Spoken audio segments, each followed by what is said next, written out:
all the things a groundnut, you know. I'm particularly passionate about the groundnut because there was a period of my life when I just lived on groundnut and banana, that's all. Because it has everything you need. Just soaked groundnut, one handful, this much of groundnut soaked overnight, one banana, my entire day would go. I'm perfectly active, more active than most people will ever imagine. It has everything to sustain you.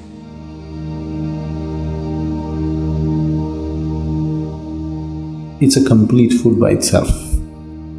If you soak it for over 6 to 8 hours, it takes away certain aspects which are called as pitta. You know what's pitta?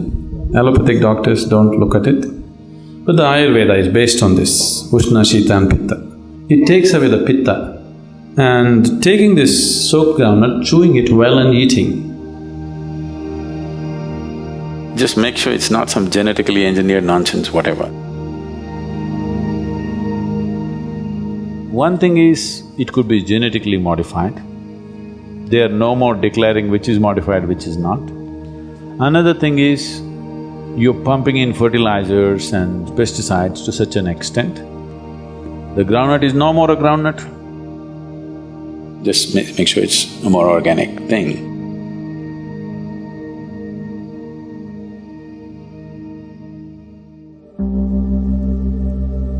If you want breakfast, you want a recipe. You take a handful of groundnut, soak it in water for 6 to 8 hours, put it in the mixie. If you want to add some fruit, you add a banana, whatever you like. Banana goes well, you can add any other fruit.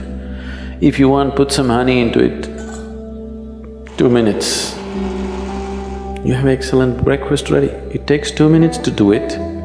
And if you want it little watery, put more water into it and just drink it up. You want it like porridge, you make it thick and you eat it. You will see easily it'll keep you for 4 to 5 hours and it's highly nutritious.